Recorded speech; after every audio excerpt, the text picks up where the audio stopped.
Good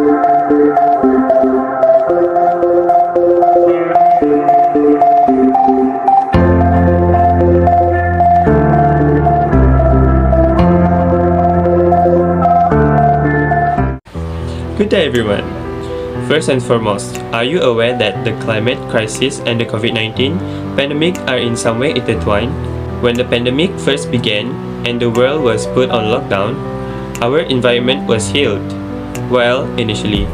However, as we became more reliant on protective gears such as masks, we began to accumulate non-biodegradable waste, exacerbating the climate crisis caused by the plastic waste pollution. Today's presentation will center on how authorities play a role in addressing the climate as a whole. Based on our understanding and extensive research, we conclude that authorities play a significant role and are in a position to confront climate change with their power. Our general concept revolves around three things: the implementation of a carbon tax, the organization of a campaign on eco-friendly everyday items, and the investment in renewable energy. Our team conducted a survey to gather public feedback on the subject. The authorities have the veto power to contain the climate crisis caused by the COVID-19 pandemic, according to 92.1% of our respondents. Furthermore, 94.5% of respondents agreed that it is most effective when authorities take action on the containment process for this issue. Our presentation today will be subdivided into three sections. Jacyntha Nurin will first emphasize on the implementation of carbon tax. Trisha Jasmine will then elaborate on campaign organization, and Aleesha Farhana will focus on renewable energy investment.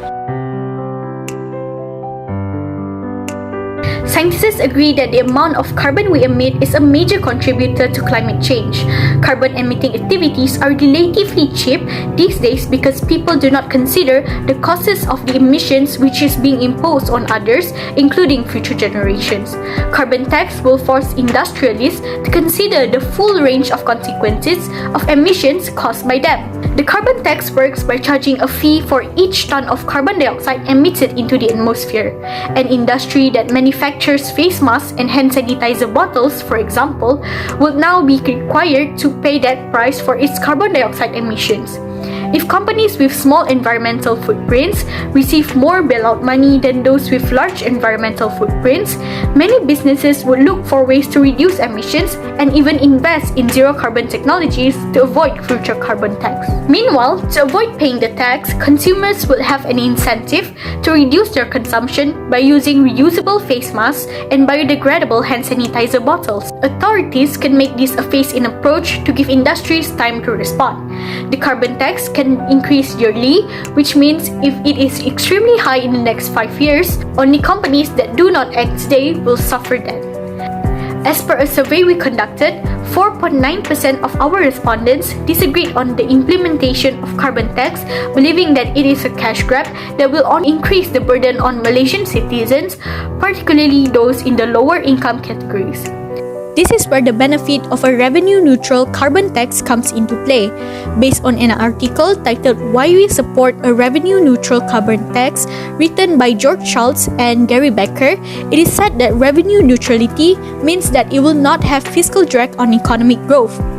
The revenue generated by the carbon tax can be collected in a large bucket of money and then distributed evenly among Malaysian households, providing everyone with a carbon check every month and compensating for the additional costs that must be borne.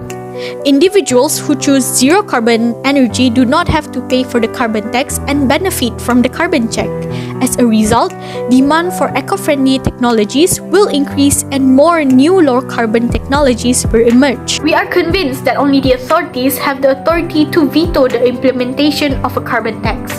One thing to remember about healing our environment is that it never works right away. If we truly want a better future for our grandchildren, we must be open, patient, and supportive. Quoting Patricia Silva, year 2031, it is said that personal protection equipment such as masks, gloves, and face shield are in high demand as a result of COVID-19.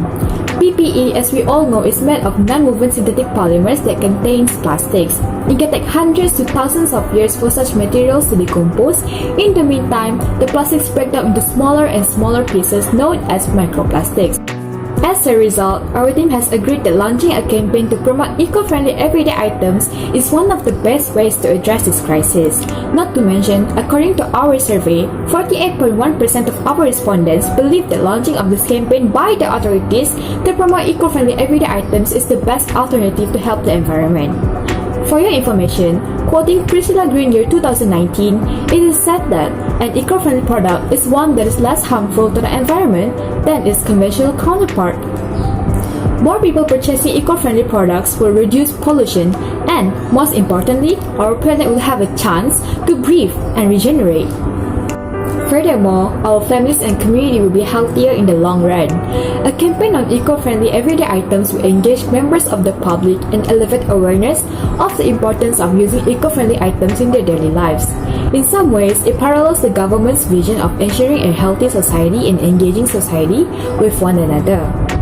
This alternative will significantly reduce the problem of pollution caused by plastics. Moreover, running a campaign is one of the most cost-effective methods. Eco-friendly items are built to last. A long-lasting product is one that can be used many times before it breaks down and ends up in a landfill. In today's world, the planet requires our assistance. Our waste of resources has put the planet in jeopardy, and only we can avert the crisis. Everyone can help to save the planet by using environmentally friendly products. It is critical that our daily decisions have a positive impact on the planet in order to preserve the beauty, resources, and habitat of our planet. This is where environmentally products comes in. It is beneficial to both families and environment. Eco-friendly products give customers the option of prioritizing responsibility over frivolity. Eco-friendly products are both good for the environment and safer for consumers, especially during this pandemic. So, how can this campaign be successful? We truly believe that the authorities have the ability to organize such large-scale campaigns. Well, the result may not be immediate, but with perseverance, we can become accustomed to the norms of choosing eco-friendly everyday items.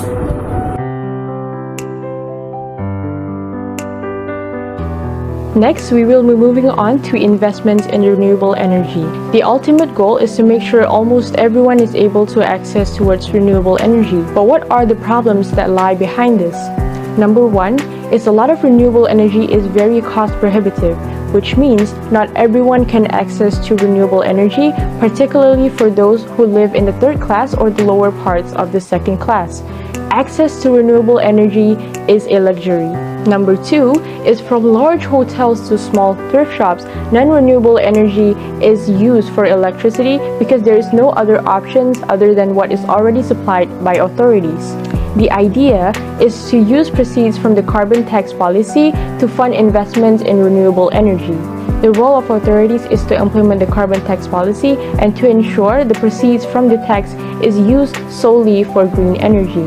So what can the investments in renewable energy lead to? Number one, it could lead to more inventions of renewable energy or technology, resulting in more job opportunities, particularly for those who are affected by this pandemic. Number two, the global market's shift will favor renewable energy over non-renewable energy. As a result of the global market's competitiveness, cost of renewable energy will be reduced. As cost decreases, people of all socio-economic backgrounds will have greater access towards renewable energy. It could also lead to less reliance on non-renewable energy. The society will rely more onto renewable energy sources. This will have a significant impact. Renewable energy could account up to 4/5 of the global electricity supply by the year 2050, significantly reducing the amounts of carbon emission. And last but not least, the government can transition from non-renewable energy to renewable energy. And with that, our presentation comes to a conclusion. But first, let me quickly summarize the main points or takeaways. We believe that this is how we will implement it and how we believe authorities can make a difference in climate change, particularly during this pandemic. Here's a diagram that summarizes our findings. Additionally, authorities working together around the globe could result in substantial beneficial changes to the climate crisis. After all, they have the legal authority to impose it on us. It's all for a worthwhile purpose. That is all from us. We appreciate your time and consideration.